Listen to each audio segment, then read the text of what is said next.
अस्सलाम वालेकुम। Lecture number 4 start करते हैं। तो ये लेक्चर है, टॉपिक है ऑर्गेनाइजेशन बिहेवियर। ऑर्गेनाइजेशन बिहेवियर ये होता है, जैसे ऑर्गेनाइजेशन है वो कोई भी ऑर्गेनाइजेशन वो मिलके बनती है लोगों से, पीपल से। ह्यूमन का मतलब मैंने आपको बताया था कि लोग, ऑर्गेनाइजेशन में काम करने वाले लोग, उन लोगों का जो बिहेवियर है उनका आपस में इंटरेक्शन कैसे होगा, इंटरपर्सनल जैसे रिलेशनशिप कैसे हैं, उनका इंडिविजुअल, अगर इंडिविजुअल अकेला देखा जाए किसी बंदे का जो है इंसान, अकेला इंसान को लिया जाए तो वो कैसे बिहेव करता है, वो टीम्स में या ग्रुप्स में कैसे बिहेव करेगा, और एज अ होल ऑर्गेनाइजेशन में जहाँ बहुत सारे लोग होते हैं वो कैसे बिहेव करेगा। ये ऑर्गेनाइजेशन बिहेवियर के नाम से एक पूरा सब्जेक्ट है। वो उसमें से एक दो लेक्चर उठा के इस कोर्स का हिस्सा बनाए गए हैं। तो इसमें टॉपिक ये डिस्कस करने हैं कि लोग, वो concept of people working together, क्यों काम करते हैं इकट्ठे, ऑर्गेनाइजेशन और ह्यूमन बिहेवियर का आपस में क्या ताल्लुक है। इसके अंदर ये देखें, ऑर्गेनाइजेशन में क्या होता है, एक हर ऑर्गेनाइजेशन एक गोल है। गोल मीन्स के जैसे एक पावर हाउस है, उसका पर्पस है कि उन्होंने इलेक्ट्रिसिटी जनरेट करनी है, गोल्स। फर्टिलाइजर कंपनी नहीं, फर्टिलाइजर प्रोड्यूस करनी है। देखिए प्रॉफिट तो दोनों ने कमाना है, लेकिन अपना अपना प्रोडक्ट है ना। तो इसी तरह अगर सीमेंट फैक्ट्री तो सिर्फ सीमेंट बना, तो इनके गोल्स हैं, एक डायरेक्शन है सबके पास, वो अचीव करना है। याद रखें, पहले भी बताया था, स्ट्रक्चर जब भी जिक्र होगा तो वो किसी बिल्डिंग की बात नहीं हो रही। ऑर्गेनाइजेशन स्ट्रक्चर के ऊपर सीईओ है, फिर मैनेजर्स हैं, फिर उससे जूनियर मैनेजर हैं, फिर उससे deputy manager, assistant manager, supervisor, ऐसे ये हरारिकल स्ट्रक्चर की बात हो रही होती है। पीपल मीन्स ह्यूमन जो है, ह्यूमन उनके जो लोग वहाँ के काम कर रहे हैं। लोग इकट्ठे काम क्यों करते हैं, ताकि एक पर्पस को अचीव करने के लिए आसानी पैदा हो सके। देखिए ना, एक कोई भी आप जैसे एक स्कूल की एग्जांपल ले लें, तो वहाँ पे जो क्लास है, क्लास के अंदर जो है आप एक स्टूडेंट को अकेले बिठा के भी पढ़ा सकते हैं। लेकिन स्कूल्स क्यों बनाए जाते हैं, वहां से एक इंटरपर्सनल स्किल्स डेवलप होती है, कम्युनिकेशन स्किल्स डेवलप होती हैं, इंसान की पर्सनैलिटी ग्रूम करती है। तो ये सारी चीजें वहां से मिलती हैं। तो एक पर्पस जो है, मोर प्रोडक्टिव इंसान हो जाता है उससे। इसी तरह कंपनीज जो है अपना प्रोडक्ट अचीव करने के ज्यादा से ज्यादा लोगों को अपनी रिक्वायरमेंट के मुताबिक रखती हैं। जैसे किसी बंदे का काम सिर्फ गेट की ड्यूटी करना, गेट संभालना है। किसी बंदे का काम सिर्फ पूरी कंपनी के अंदर एक खास ऑफिस में चाय पिलाना होगा, सफाइयां करना होगा, ऐसे। तो इसी तरह ऑफिस ऊपर ऊपर ऊपर सारे मिलके, तो पर्पस क्या है कि ऑर्गेनाइजेशन सरवाइव करेगी तो कंपनी जो है अपने अपनी वो प्रोडक्ट जो है वो बना सकेगी। तो मोर प्रोडक्टिव करने के लिए white work in organization, organization में एक्चुअली ये है कि ऑर्गेनाइजेशन के अंदर जब काम हो रहा होता है तो कैसे इंडिविजुअल कैसे एक दूसरे से इंटरलिंक होते हैं, उनके रिलेशनशिप बनाए जाते हैं। जैसे एक जॉब है, एक जॉब बाज औकात दो लोगों को साइन कर दी जाती है, बाज दो चार लोगों को साइन कर दी, बाज ग्रुप बना दिया जाता है 10 का कि आपने ये टास्क साइन है, आपको ये करना। तो इंडिविजुअल मीन्स एक बंदे को, एक आदमी को रिलेशनशिप डेवलप किए जाते हैं उनके। जैसे डिपार्टमेंट जो बनाए जाते हैं, उनका पूरे डिपार्टमेंट का गोल एक ही होता है कि आपने अगर कोई किसी इलेक्ट्रिसिटी साइड का मसला है तो आप पूरे डिपार्टमेंट में वो ही देखना है। फिर उनकी आगे जॉब डिजाइन की होती हैं छोटे छोटे, इसमें एक खास स्पेसिफिक पार्ट आएगा तो ये वाली टीम, ये वाला बंदा जाएगा। तो इस तरह इनको इंडिविजुअल को रिलेशनशिप में डेवलप किया जाता है, डिवाइड। फिर एलोकेट टास्क, वही मैंने बताया। फिर जॉब्स को फर्दर डिवाइड किया, इसके पर्पस वही है कि ऑब्जेक्टिव की अचीव किया जाए। अच्छा, ऑब्जेक्टिव डजंट मीन जैसे मैंने कहा कि एक फर्टिलाइजर कंपनी है तो सारे वो सीमेंट ही बना रहे हैं, नहीं, ऐसे नहीं है। इस अगर मशीन चल रही है तो मशीन को रनिंग में रखना एक टीम का काम है। मशीन पे आने वाले फॉल्ट आना, सिर्फ उसका काम सिर्फ फॉल्ट निकालना है। किसी का सीवरेज के मसले, जो जाहिर है लोग जहाँ बसते सीवरेज के मसले होते हैं या साफ पानी के मसले होते हैं, मतलब सारा ये काम सारी टीम में बनी होती है। तो इस तरह पर्पज यही है कि ऑर्गेनाइजेशन चलती रहे। अच्छा, अथॉरिटी, जब भी अथॉरिटी का वर्ड आएगा मैनेजमेंट में तो आप ये, इसका मतलब ये होता है कि अगर मैं आपको एक काम असाइन करता हूं, उस काम को आप मुझे करके दो बस। और अथॉरिटी आपको ये है कि आप इस काम को करते करते जहां पे आपको डिसीजन लेना पड़े, आप अपनी मर्जी से डिसीजन ले सको, तो ये आपको अथॉरिटी है कि रिस्पॉन्सिबिलिटी दी है ये काम करने की, आप ये काम करके दो। अथॉरिटी ये है कि आप जहां पे इस गोल को अचीव कर, इस काम को करते वक्त कहां पे आपको कोई मॉडिफाई करना पड़े प्रोसीजर, आप कर लो, ये आपकी अथॉरिटी है। तो ये इंडिविजुअल को ये अथॉरिटी भी दी जाती है। Coordinate the objectives and activities of separate unit. किसी बंदे का, कुछ लोगों की सिर्फ ये काम होता है कि ऑब्जेक्टिव को अचीव करना या एक्टिविटीज को परफॉर्म करते हुए डिफरेंट यूनिट्स या डिफरेंट ग्रुप्स को अगर इन्वॉल्व करना तो उनको कोऑर्डिनेट करवाना आपस में। ये भी फैसिलिटी द फ्लो ऑफ। अच्छा, जितने भी इंडिविजुअल होते हैं कुछ तो डायरेक्ट काम कर रहे होते हैं, कुछ जस्ट फैसिलिटेट कर रहे होते हैं। अच्छा, जैसे सुपरवाइजर है, उसके अंडर काफी सारे काम होते हैं, लोग काम कर रहे होते हैं, तो वो पर्पस को अचीव करने को डायरेक्ट सुपरवाइजर को सारे काम कर रहे होते हैं। सर मुझे जो है जो मुझे जैसे क्रेन चाहिए, सर मुझे जो है गाड़ी चाहिए, मैंने फलां जगह पे जाना है, सर मुझे फलां जो वर्कर है वो मेरे साथ अटैच कर दे, मैंने ये काम करना है। तो कुछ का काम सिर्फ फैसिलिटेट करना होता है फ्लो ऑफ वर्क को। तो इसका मतलब पर्पज ये है।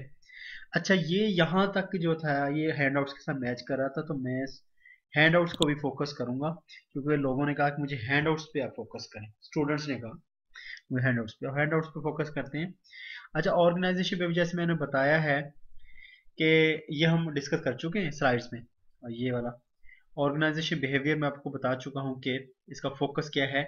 ऑर्गेनाइजेशन के अंदर करने वाले जो काम करने वाले लोग हैं उनको, उनके बिहेवियर को समझना, इंडिविजुअल में, ग्रुप्स में कैसे इफेक्ट करता है उनका बिहेवियर, और एज ऑर्गेनाइजेशन में ओवरऑल वो जैसे काम करेंगे तो क्या। अच्छा, ये जरूरत क्यों पड़ती है इसकी, ये है कि अगर मैनेजर इस बिहेवियर को समझ लेते हैं, उनकी इंटरपर्सनल स्किल्स को समझ लेते हैं, तो वो उनको मैनेज करना आसान हो जाता है, इस वजह से समझा जाता है।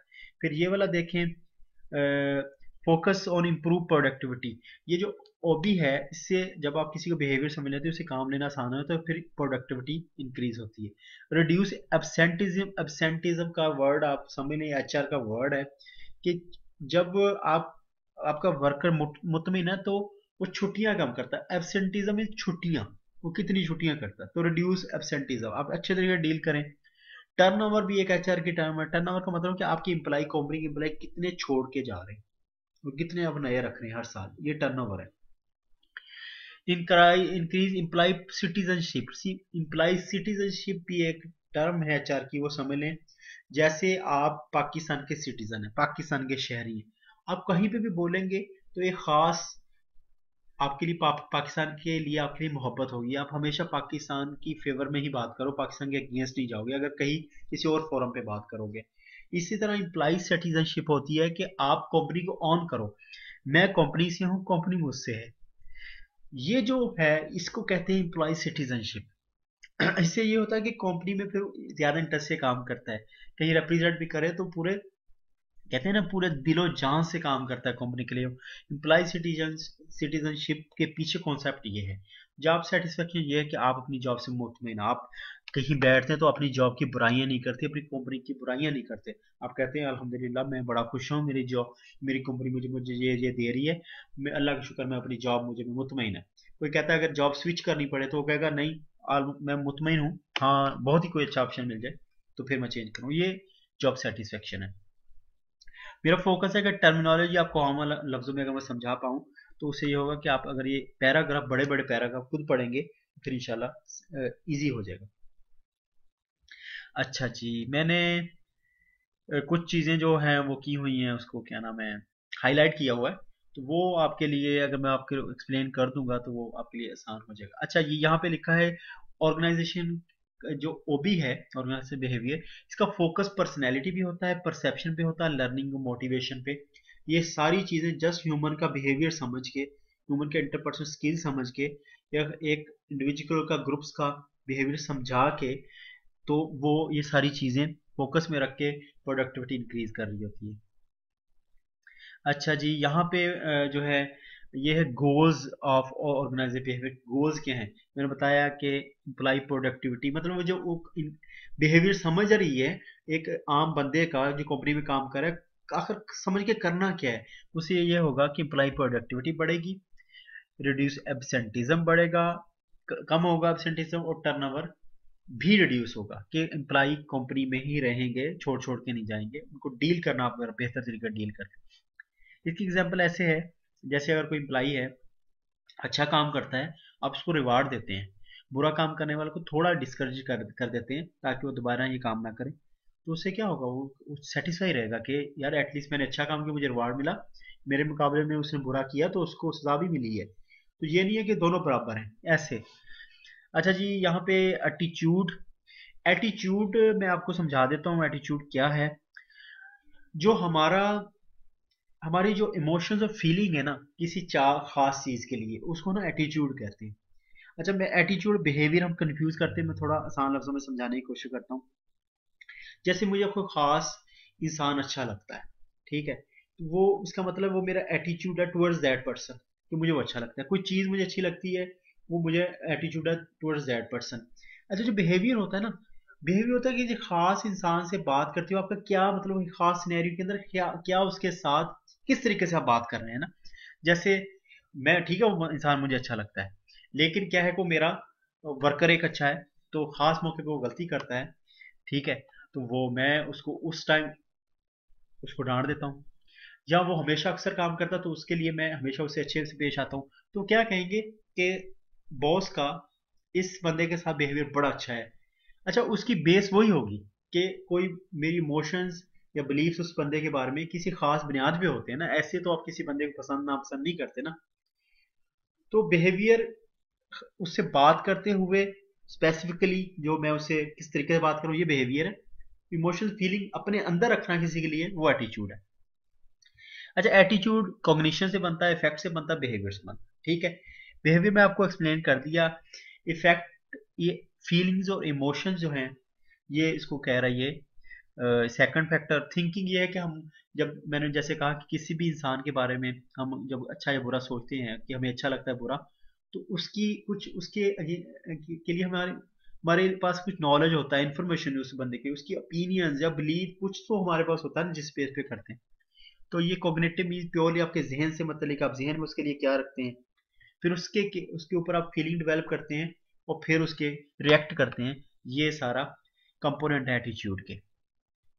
अच्छा, ओबी जो है, ये किस किस फील्ड में कंट्रीब्यूट कर रही है, कि ऑर्गेनाइजेशन के जो इवेंट्स हैं, मिल के काम करना, गोल को अचीव करना, ये, या कोई जब ग्रुप में काम करते हैं, या कोई फंक्शंस होता है, ये सारे इवेंट्स ऑर्गेनाइजेशन के अंदर, तो ये इस पे काम करती है। फिर ये काम करती है कि ये इवेंट्स इन्फ्लुएंस कैसे करते हैं लोगों को जो उसमें काम कर रहे हैं। और फिर ऑर्गेनाइजेशन के इवेंट्स को प्रेडिक्ट कैसे करना है, कि ये वाला जो ऑर्गेनाइज इवेंट है कैसे इन्फ्लुएंस करेगा, लोग इसको कैसे इन्फ्लुएंस करेंगे, और ये कैसे लोगों पे इन्फ्लुएंस करेंगे। तो ये सब डिफरेंट फील्ड्स में एक्चुअली, सिंपल वर्ड्स में ये काम इसका ये है कि लोगों के बिहेवियर को समझना और उसके मुताबिक उनको लेके चलना। तो अच्छा जी, आगे।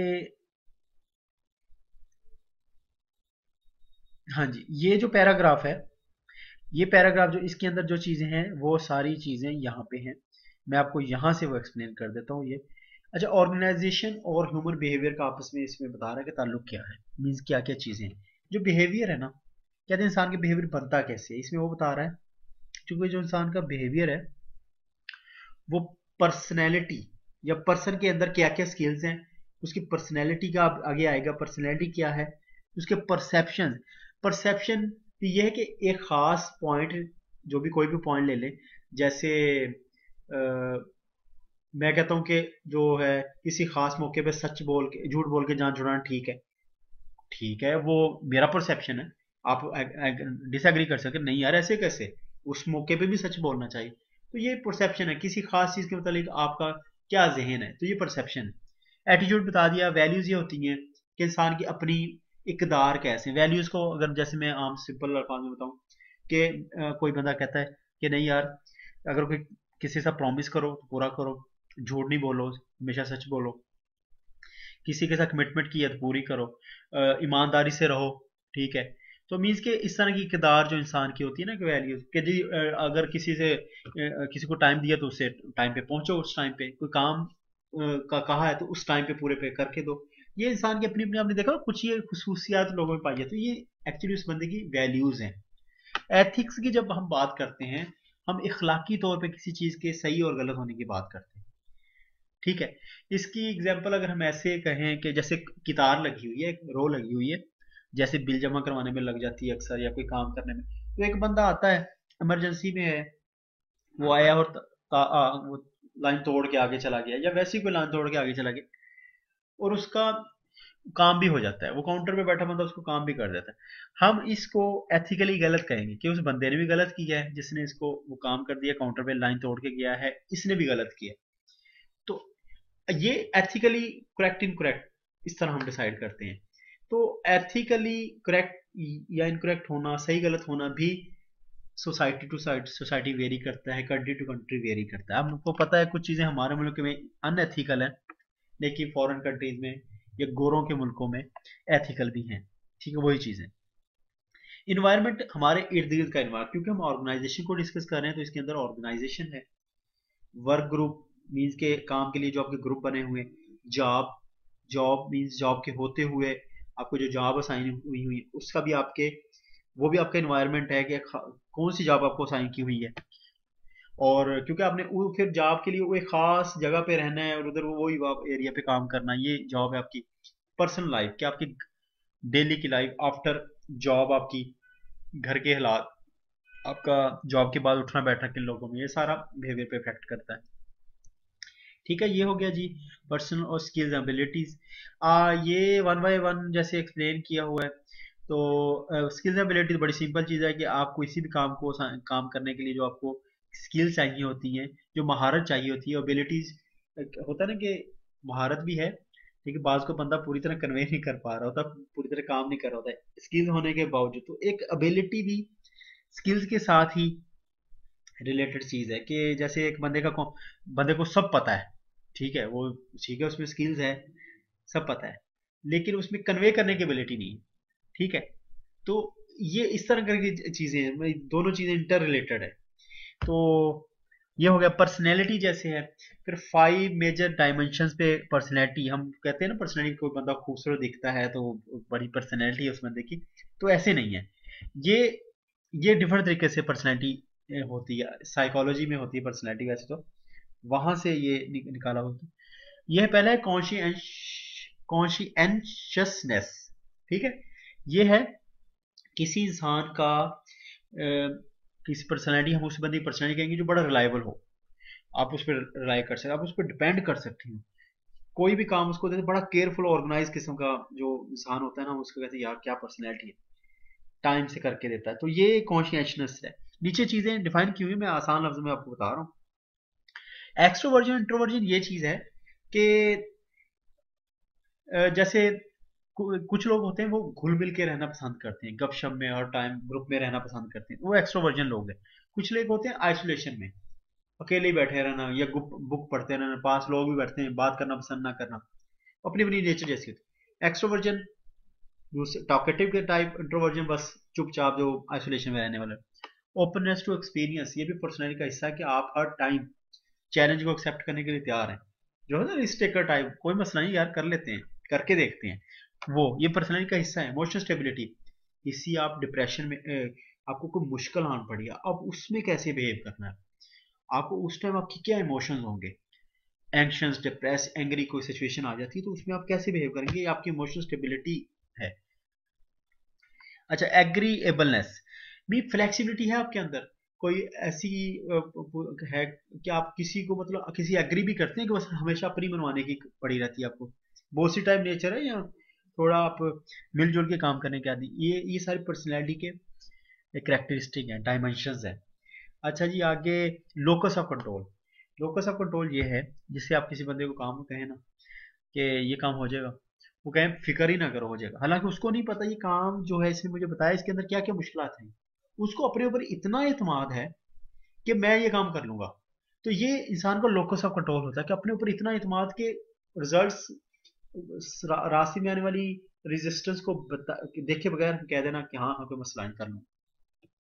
इंटरनल और एक्सटर्नल पे ये देख लीजिएगा, वो उसी पे बेस पे है। सेल्फ मॉनिटरिंग, सेल्फ मॉनिटरिंग ये है कि अगर मेरा मेरा बिहेवियर है जिसमें छोटी छोटी बात पे गुस्सा करता हूँ, ठीक है, तो मुझे फीडबैक आता है, लोगों से पता चल जाता है कि यार आप लोग, आपसे लोग ना आपको पसंद नहीं करते, कि आप तो हर बात पे गुस्सा करते हैं। जॉब पे मैं बात कर रहा हूँ, ठीक है, तो मैं लोगों के रवैये से देख के यार ये लोग मुझे पसंद नहीं करते, तो मैं अपने आप को करेक्शन करूँ, अपने आप गुस्सा कम करूँ। ठीक है, एक एग्जाम्पल दी है, इस तरह के बहुत सारे एग्जाम्पल, तो ये सेल्फ मॉनिटरिंग है। मैकवेलियन पर्सनैलिटी ये होती है कि जो ना सेल्फिश टाइप के लोग होते हैं, कि ऑर्गेनाइजेशन के इंटरेस्ट बाद में, अपने इंटरेस्ट पहले। ग्रुप में काम करे तो अपना इंटरेस्ट पहले, ग्रुप का बाद में। ये मैकवेलियन पर्सनैलिटी, सेल्फिश लोग जो। परसेप्शन का मैं बता चुका हूँ, ठीक है। इसमें सोशल परसेप्शन और फिजिकल परसेप्शन है, तो ये डेफिनेशन से आप समझ जाइएगा। परसेप्शन जो मैं पीछे आसान लफ्ज़ों में बताया, एटीट्यूड में आपको आसान लफ्ज़ों में बता चुका हूँ। अच्छा, एटीट्यूड मैंने बताया है कि किसी लोगों के लिहाज से ना। अच्छा, जॉब रिलेटेड जो है ना, वर्क रिलेटेड एटीट्यूड क्या है? जॉब सेटिस्फेक्शन, ठीक है। जैसे मैंने बताया था पीछे, जो आपने को बताया कि एटीट्यूड है कि मैं, मेरी फीलिंग्स हमेशा किसी के लिए क्या है, इसी तरह वर्क रिलेटेड क्या होगा, मेरी फीलिंग्स मेरी जॉब से रिलेटेड क्या है, तो वो जॉब सेटिस्फेक्शन है। तो ये एटीट्यूड टुवर्ड्स जॉब हो गया। अच्छा जी, वैसे आसान लफ्ज़ों में इधर भी लिखा हुआ है, वैल्यूज़ क्या हैं। अच्छा, दो तरह की वैल्यूज़ का जिक्र करा है। वैल्यूज़ में बता दिया आपको पहले। अब टर्मिनल वैल्यू, इंस्ट्रूमेंटल वैल्यू में बता दूं। टर्मिनल वैल्यूज ये होती हैं कि आप कोई चीज़ अचीव करना चाह रहे हैं, फाइनल रिजल्ट जो आपको, फाइनल जो गोल है, ठीक है, वो आपकी टर्मिनल वैल्यू हो, ठीक है। सपोज कि आप बड़े सिंपल अल्फाज में आप अच्छे मार्क्स लेना चाह रहे हैं, ठीक है। तो इंस्ट्रूमेंटल वैल्यूज क्या होंगी? आप वीडियो लेक्चर्स ले, हैंडआउट्स पढ़ें, ये इंस्ट्रूमेंटल वैल्यूज के वो जो तरीके आप यूज करके अपना टारगेट अचीव करेंगे, वो इंस्ट्रूमेंटल वैल्यूज हैं। टर्मिनल वैल्यू आपके जो आपका टारगेट है। एथिक्स का राइट और रॉन्ग डिपेंड ऑन सिचुएशन और कल्चर, मैं आपको बता चुका हूँ आसान लफ्जों में पहले भी। इन्वायरमेंट ऑफ ऑर्गेनाइजेशन जो है, वहां पे वर्क ग्रुप, जॉब और पर्सनल लाइफ, ये इन्वायरमेंट ऑफ ऑर्गेनाइजेशन है एक्चुअली। बाकी आप जो मैंने हाईलाइट किया, मैंने पढ़ के किया, बाकी सारी आसान है। अच्छा, बेसिक मॉडल जो है ना ऑर्गेनाइजेशन बिहेवियर का, ये होता है कि सबसे पहले इंडिविजुअल, मतलब एक इंसान को, एक सिंगल बंदे को समझा जाता है। फिर ग्रुप्स में उनके बिहेवियर को समझा जाता है। फिर ऑर्गेनाइजेशन एज अ होल को स्टडी करती है। ये ऑर्गेनाइजेशन मॉडल है, जो पूरा सब्जेक्ट है ओबी का, उसके अंदर आप पढ़ेंगे। ठीक हो गया। अच्छा जी, ये वही चीज़ें हैं। और ये माशाल्लाह हमने लेक्चर 4 जो है स्टडी कर लिया। कोई भी कन्फ्यूजन हो इसके अलावा भी, तो आप मुझे कमेंट सेक्शन में लिख दीजिएगा, इंशाल्लाह हम उसको भी टेकअप करेंगे। ओके जी, अल्लाह हाफिज़।